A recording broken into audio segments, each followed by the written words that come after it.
Are we live? All Okay. right. All right. Hello, everyone. Welcome back to our podcast, Mexican-American Latino Lens Live. I'm Yasmin, a big movie fan, and I'm joined with Dr. Ruiz, who is a director, author, dentist, and the founder of the Mexican-American Cultural Education Foundation and Dr. Reese Productions. How are you doing today, Dr. Reese? I'm doing phenomenal. I'm very, very excited to get to know these three incredibly talented gentlemen from all three from Mexico originally, which is really cool, and all three incredibly talented, and of course they are representing a film that I really like. So I know you guys are going to enjoy today's podcast. Let me first. I mean, we'll get a chance to chat more, but let me just quickly introduce the three talented uh, uh, artists, professionals. Started with Daniel Eduviges, who I love the name. First of hmm Daniel Eduviges. I wanna call you by both, but you go by Daniel, right? Yeah, I go by Daniel, Danny. Daniel. hmm I mean, we're looking at one of the most respected young filmmakers, Latino filmmakers today, and I mean, his credentials are spectacular. I cannot even tell you. I mean, he's a scholar, Albright scholar, UC Berkeley, Columbia University. I mean, he has pedigree, and that's we're very proud of. We're very proud. I'm a big fan of my friend Daniel Eduviges, and so thank you for being here. I also want to introduce Jonathan De La Torre, great actor. My God, he really killed it on that movie. And I mean, you have a few years of experience, many years of experience in a lot of really good shows. Um, and also, I want to introduce Francisco Javier Gomez, who recently won. Very proud. He recently won the Mexican American Film and Television Festival Best Actor Award for his Thank you. performance of this amazing film. This film, which was written, directed, created by the talented Daniel Eduviges. So, Daniel, well, let me actually get the perspective of our movie fan, because she's been raving about it, and let me ask her, what is that you like so much about this film? Well, first, I really loved all the representation. Well, first, there's like some queer representation. There's a really good father son dynamic going on.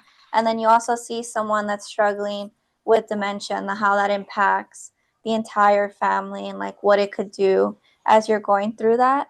So I really, really liked it. And it was a really emotional movie. But I also really liked how futuristic it was. I thought that was really cool and original because you don't see a lot of things like that where it's so like into the future with the technology, and it was a really really fresh perspective. It was really enjoyable I, overall. I think that this movie has so many layers. It's, Yeah. it's, it's very it's impressive how in a short film, because it is a short film, Fiat Lux 5000 is able to tell us a little bit about where we come from, Latinos, Mexican Americans, and how it feels to live in a place like that. And it tells us a little bit about our relationship with our parents and the complexity of our relationship with parents.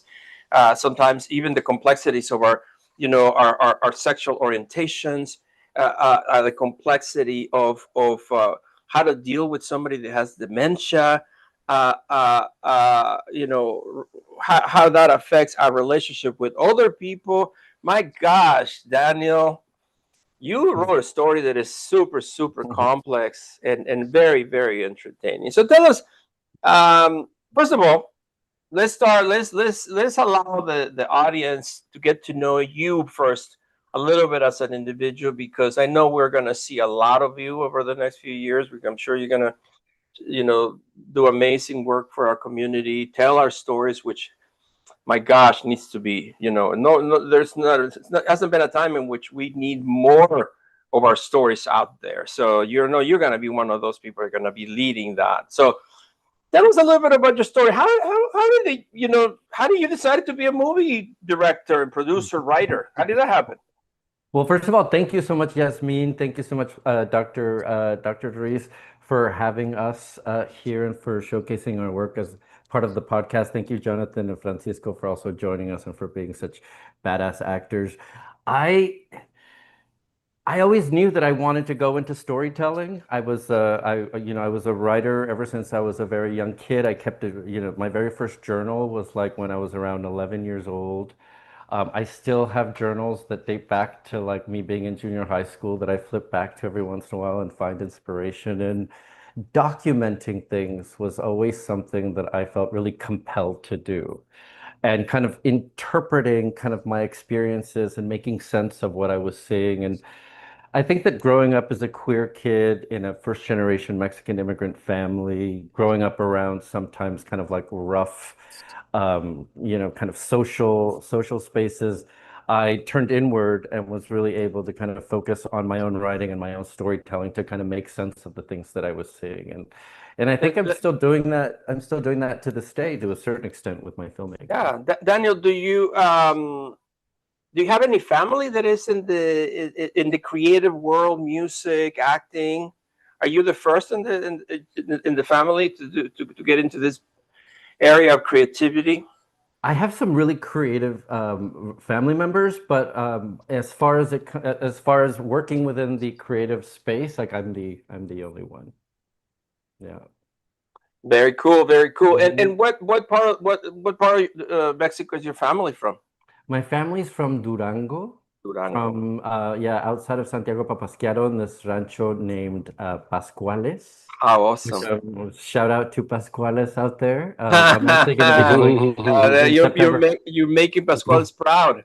Yeah, but I actually went to school in Mexico City, so Oh, I no way. I Oh, feel a interesting. Well, little I don't more know if you connected. know, but I'm from Mexico City as well. So, Love that. uh, Love that. Viva Mexico. Viva Mexico. And you know what? When you Yeah. talk about the Zacatecas, and being the place where all a lot of the cowboys come from, you made a Mhm. movie that also rocked that world at MACEF 2024, which is El Paisa. Yeah, we Mm. love that film as well. It was a lot of fun. So Thank yeah, you. you've been doing really cool stuff. Um, let's turn to our friend Jonathan and get I would love to know a little bit about you as well, because we know we're going to see a lot of you in the future, and we would love to know how do you decided that you wanted to be an actor, and I know that you're doing a lot more than acting. I mean, you already have many great parts, but you're also writing and producing. So tell us a little bit about that. Well, I think I've always known that that's what I wanted to do. It was just life hits you and then you start doing more grown-up things, which funny enough, interestingly enough, the time that I was away from, filmmaking and being an actor, I was actually working a lot with people with Alzheimer's and dementia, Oh, which Danny and I had discussed of was one of the reasons that I felt really connected with this script, for example. But yeah, it took me a while. I didn't move out to LA until 2015, so it's been about 10 years that I've been here. And I actually don't have right now the luxury to say no to projects, but I really make it a conscious effort to make sure that I'm taking on projects that I feel really connected with, or that I want to be a part of a conversation, or that, I want to tell that kind of story. So yeah, here we are doing well, it. that's kind of amazing that you end up being the star of a movie related to something that you were so familiar with. The Alzheimer's and dealing with people with that complex disease. And uh, well, let me ask the gentleman who plays Mhm. the father with Alzheimer's. My gosh, you killed it, Francisco. Thank We you. were we were so impressed with your performance from every aspect, from the aspect, that the part where you act as somebody with a disease, to the part where you turn into somebody, you all of a sudden regress into this aggressive Mexicano, Uh-huh. and everything. It's like, you know, very, very impressive performance. So tell us, Thanks so much. where do you get that inspiration, and also tell us a little bit about you. How did you become such a great actor? Oh, thank you very much. I really appreciate it. Well, I knew I like acting since I was young and I was in Mexico, but I never took classes or anything. So when I moved here in 1989, I was 20 years old. I started working on anything, to survive. But someday, like, Survive. I'm gonna take, yeah, I'm gonna take some acting classes. I started doing theater and all that stuff.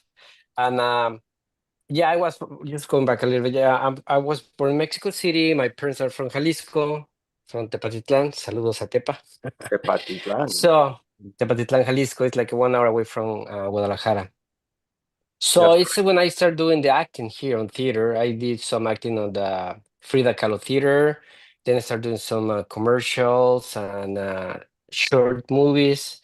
And also, I went back to Mexico City in 2001 and 2002, and I had the opportunity to work in a lot of commercials and I novelas. saw I saw Didn't you have work at much. Televisa, the empire, the movie television empire of Mexico, that is huge around the world. Mhm. Televisa.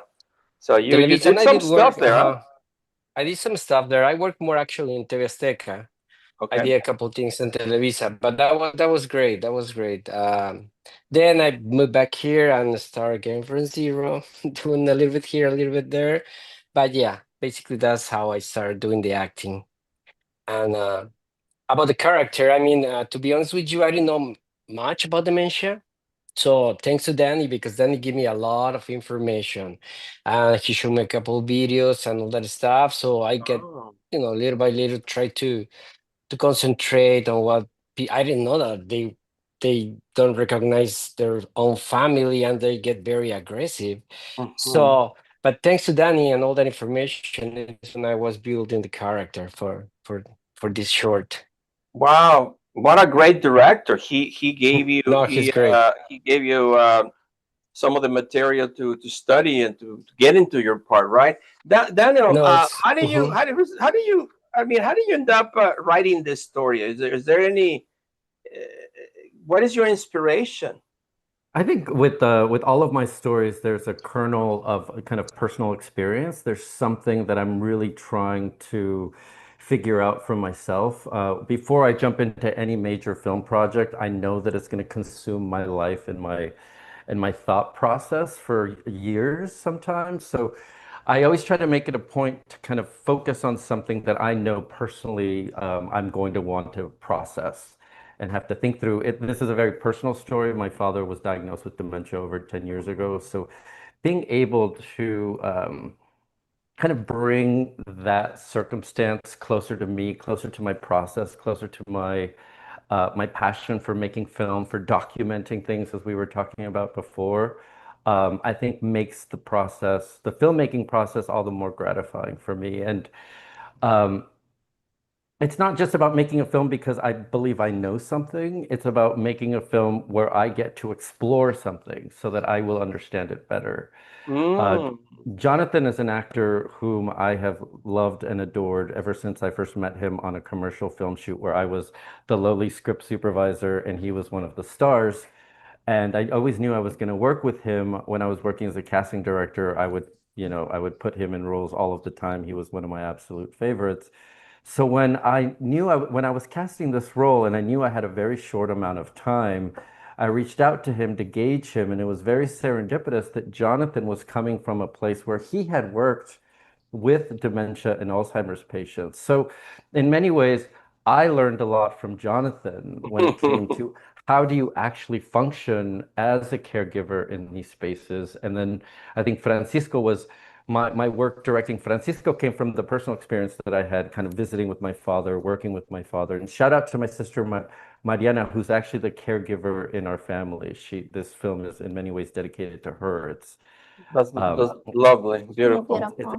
it's an exploration of kind of what it means and what you give up and how much you struggle when you're caregiving for a family member who Yeah, is gone. the love that it takes, right, to Mhm. dedicate so much of your life to caring for somebody Before that gave so much to you, right?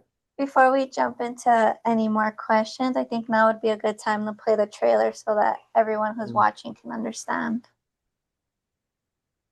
Good idea. And a shout out to our engineer, Brandon, our audio video engineer. Thank you, Brandon, for getting all the technology working for us. And I think here he goes. Seems like it's ready to play.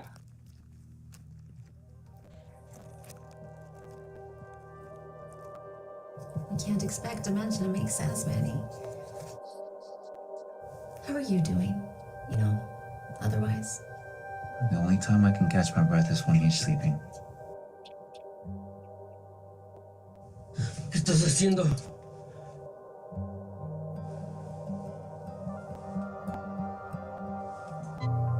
Congratulations on your purchase of the Fiat Lux 5000. To proceed with So this activation, thing will bring my dad back to his old self? Lux.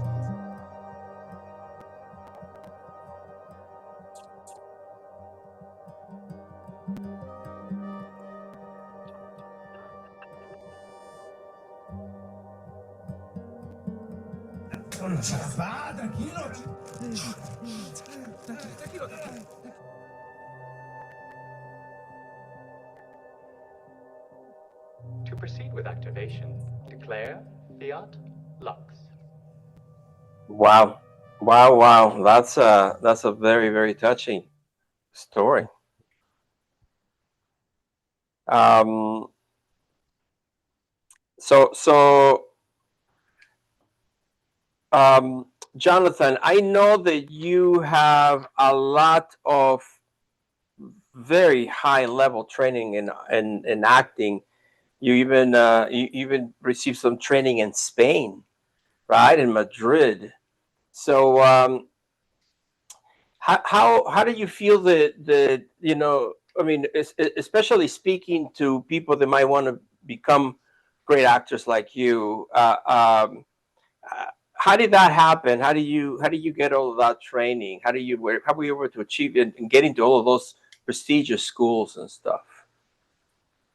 Well, for example, the one in Madrid, I was just coming from shooting The Long Walk of Carlos Guerrero, which is a feature about an immigrant chef in New York City, and he's crossing the desert. And we had just wrapped that up, and we'd, just having conversations with different people. And the director, he had mentioned one of my favorite actors, which is Javier Bardem. So revisiting one of his interviews, which he's just fantastic. I mean, everything he does is just, mind-blowingly great.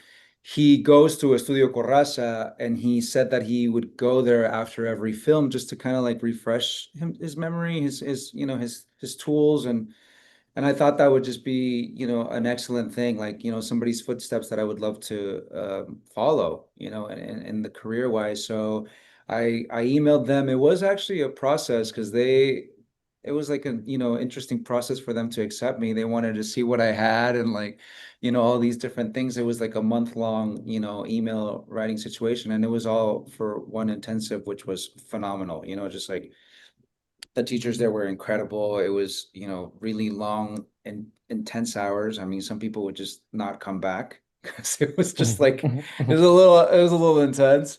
But I think that's something that you have to put yourself through, right? Like if you really wanna being on set, it's like you can be there for 12 hours, and it's like it's not sometimes the easiest circumstances. So you definitely want to be prepared for that and have all the tools that you can acquire to Yeah.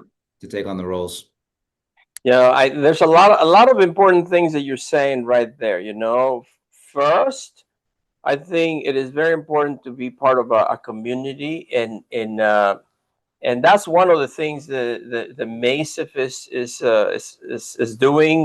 We have lots of programs and to support the community and events in which we all get together and get to know each other. And just like you're mentioning, that through the through some people you were working with, you learn more about this opportunity. And then another very important thing that you're telling us is you need to go for things and you need to make an effort. And sometimes it's not easy to get the to get the goal that you wanted, which in your case was to get to Carrasa, right?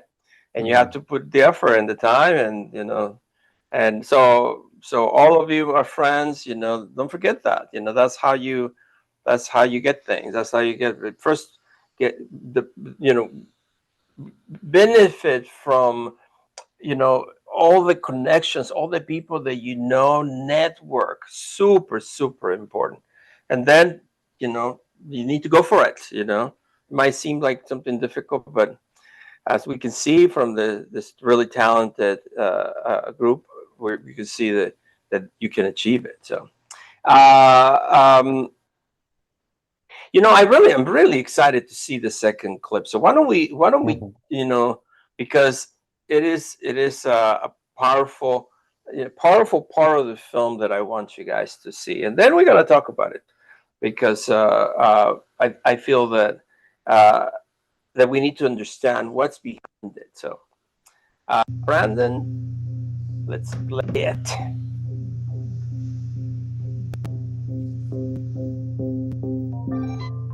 Congratulations on your purchase of the Fiat Lux 5000.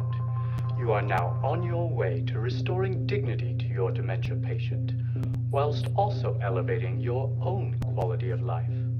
This transcranial neuromodulation device harvests the power of light and electromagnetic currents to address cognitive deficits occasioned by neurodegenerative disease.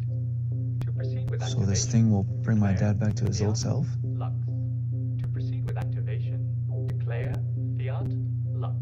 To proceed with activation, declare Fiat Lux. To proceed with activation, declare Fiat Lux.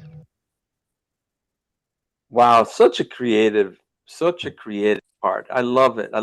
And even the performance of your holograph actor was pretty excellent, right? Actually, I have a question. Why did you want to do such like a futuristic take for like this father-son dealing with dementia? Why did you want to set it so far into the future? I suppose was futuristic tech. Yeah, for me, I thought there was something interesting. Number one, just the hypothetical, right? What if? What if we could just turn back the clock? What if there was just this magic pill or this magic helmet or this magic contraption that could essentially give me one more beautiful moment with my father? And so from that kind of premise, from that kind of hypothetical, this story, the story was born. We lost your audio a little bit. Yeah. Okay, good. Okay, No, so no, I'm back. I'm back. we have you back. Technology. Talking about futuristic, technology is always an adventure to deal with. So tell me, Francisco, we're pretty soon we're gonna get a chance to see, your very powerful, one of the most powerful parts of your performance. But what else inspire you to do this role? How do you what gave you the power to do it? Well, I really like it because it has a lot of different colors. I was just a father with dementia. After he got the helmet, he changed completely. So it's a different person. Well, it's the person that he used to be. But I like that. I like to play with the character. That was great. I like that. It's like, okay, it's not gonna be just somebody that is sick. It's gonna be somebody gonna have fun with his kid, his son, and then it's gonna change again at the end. So I like it because it was it was fun to play with the character. That was nice, and the direction was amazing. So it helped me a lot to get the character. And if I can just chime in really quickly, it was, I think, I was Jonathan was really great because like I knew I wanted to work with Jonathan, but then finding Francisco was a challenge, and so Jonathan was actually a part of really like central to the casting process, because we were trying to find that right balance of like, well, first of all, you have to speak fluent Spanish. And then that Spanish has to reflect like rural Mexico. We can't have Mexico City Chilango Spanish. It has to be kind of more of a ranchero Spanish. And then he also needs to be able to play kind of a languishing, like a dementia afflicted uh, character. But then he also has to be a robust, powerful vaquero. And then he also has to be a certain age, right? And so like when we first saw Francisco, it was like, oh, he's way too young and strapping and handsome, and so we had to kind of figure out how to age him a little bit, and then we also like, but I think it was pretty clear like when Jonathan and I saw Francisco's um, self tape for the first time, I think we both just kind of looked at each other and knew that we had found our guy, and it's no easy feat, and this is something that I try to always advocate is how important it is for our community to have strong actors in all age groups and from all kind of, facets of kind of Latinidad, like what our backgrounds are. Because if we want to tell stories that are authentic to our experiences, we need actors out there who are able to really embody those experiences. So it's a challenge because, the actor life is not for everyone and it's not always necessarily sustainable. But um, God, it's so That is worth it such a good point. Such a good point. when we can Um, find that one person. It's really yeah, meaningful. yeah. Tell me something. Because my experience when you try to go, casting and you go into the traditional outlets for casting, Mm. when you're trying to get a blonde actress, there is a bazillion options. But when you're trying to get a Latino with the specific requirements, there's so few. Right. What's the story with that? I mean, uh, uh, what do we need to do, Daniel? Because you've been successful at doing that. I mean, you repeatedly have found amazing actors. Same thing that you did with your El Paisa, right? You found amazing actors. How do you do it? I And what do we need to do to change? Yeah, I mean, I understand. Like making a living as an actor where Hollywood does not really write a lot of parts for you is really challenging.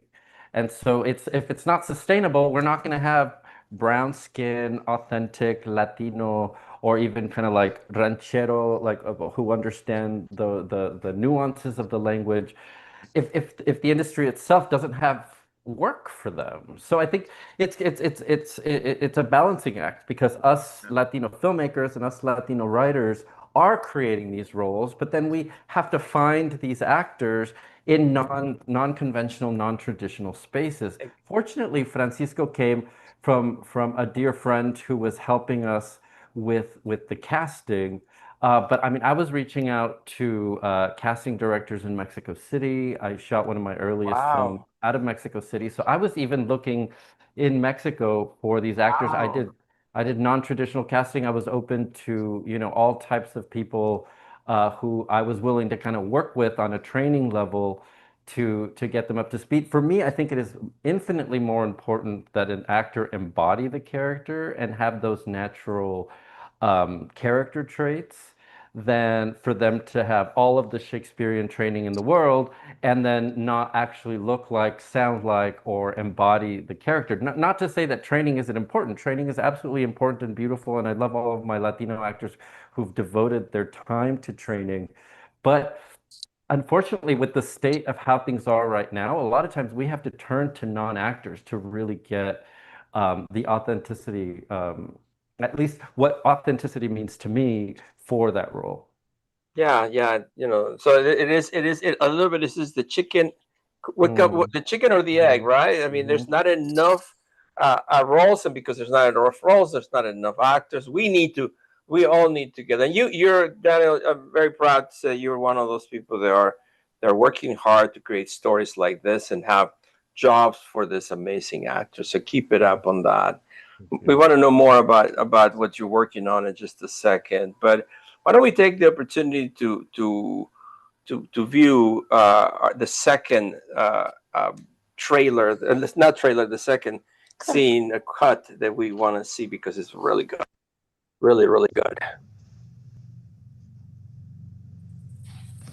Fue nuestra misma sangre la que nos sacó de nuestra tierra. Ojo por ojo. Al menos pude vengarme de los cabrones que mataron a tu mamá. Pero ¿cuánto faltaba para que me tocara a mí? O aún peor. A mí.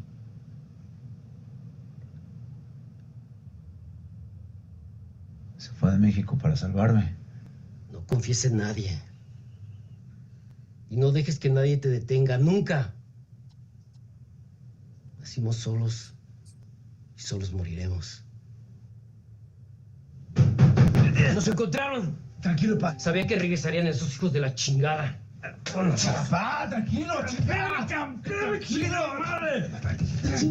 Tranquilo, madre. Tranquilo, pa. Tranquilo.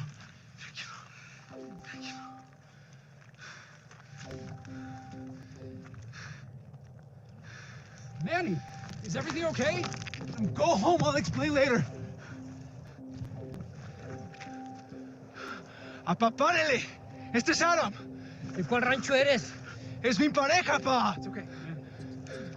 Let me... ¡Aléjate de él!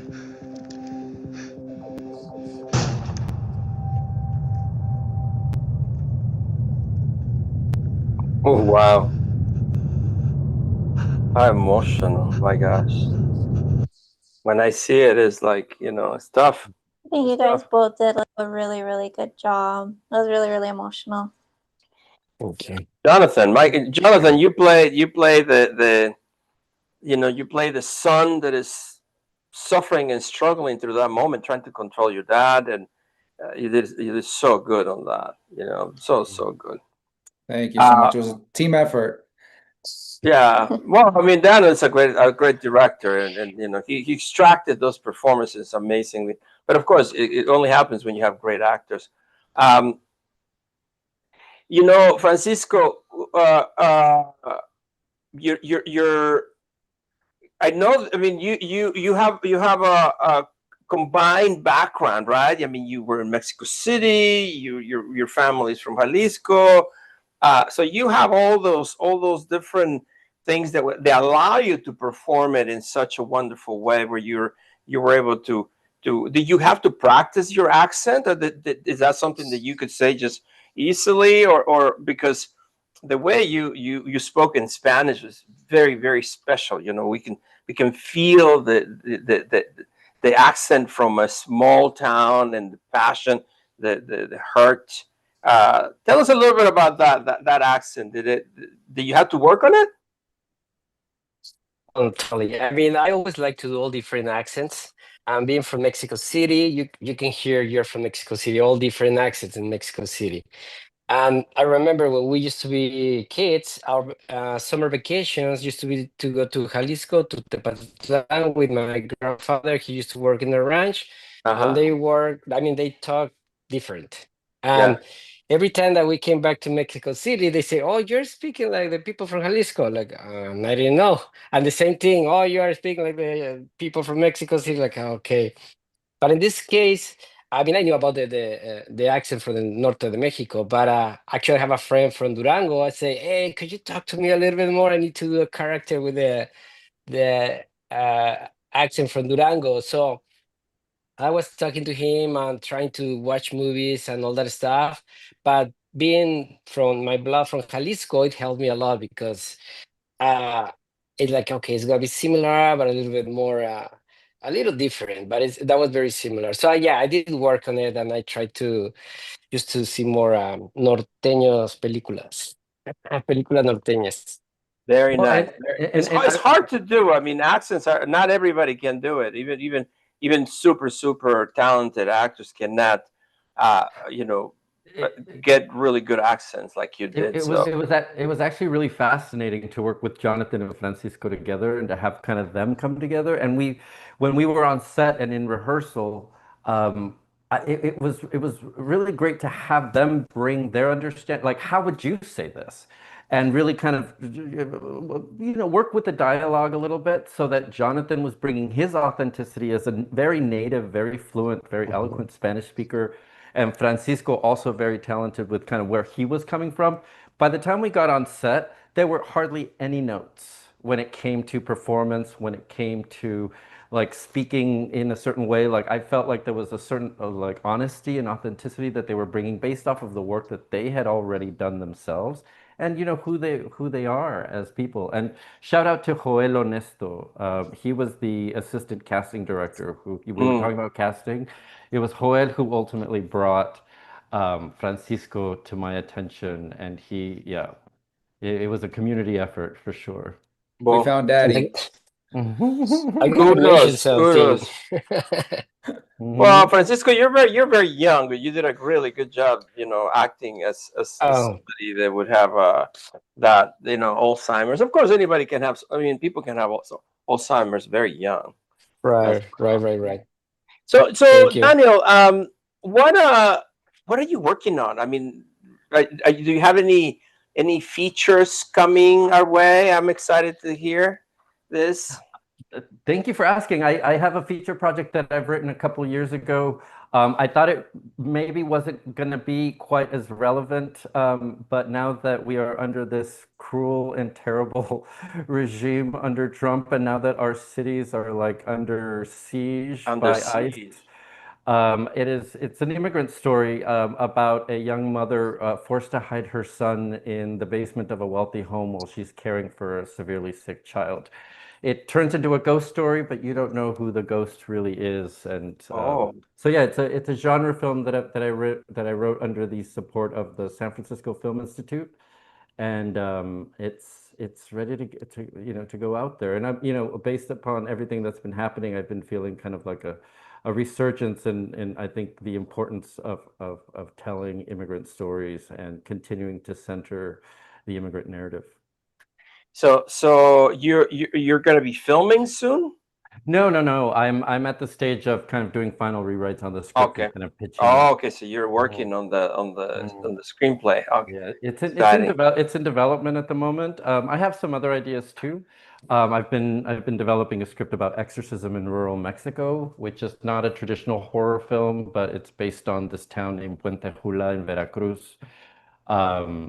So, kind of going in like I love working in genre storytelling. I like kind of darker stories that allow you a little bit more of a philosophical question as a part of the central premise. But these are two films that I have in development that I'd like to start like pitching and kind of getting out there as much as possible. Well, I'm excited to see your next project, my friend. And how about you, Jonathan? What are you working on? What do you have in store for us? Well, I'm just gonna pitch myself right now for that exorcism one. I'm just gonna say it. Yeah. Well, I guess the latest thing I did is I wrapped something out in Arizona, actually, in the desert. Also a very interesting story. So we'll see. That's already, they're still filming. I'm done with my part in that role, in that feature, and they still have some things to wrap up, and then it'll get to post. So we'll see how that one comes out. But yeah, I'm excited about that. Nah, that sounds really exciting. Just wrapped. And Francisco, what are you working on right now? Well, right now I'm not working on anything, but the last short that I worked after Fiat Lux, that was like 50 minutes short. And I'm just waiting for the director to send it to festivals. So hopefully start doing something good thing just like Fiat Lux. So we'll see what happens. Well, he needs another award. That's right. That's right. Well, to give him the balance right there. Jonathan need one, and also Danny. Well, Yeah, we Danny's are. It's for everybody. This Danny's one. already won a bunch of things. I mean, he's been Oh doing yeah. La Leaf everywhere he goes. He gets an award. So we're very proud of Danny. This award, I just want to mention thank you, Jose Luis, because that was great. That was amazing. And this award actually is right here. I'm gonna show it. This belongs to all the people of Fiat All Lux, right. Danny, Jonathan, and all the crew. Thank you so much. That was amazing. Congratulations. And I agree Thanks so with much. you. Thank you. That's very nice that you share it with your teammates, your teammates, because it really is a team. Making movies, It's a team. making movies is a team sport. It's so complicated and so beautiful at the same time, but it's such a tough business. And we're so proud of you guys.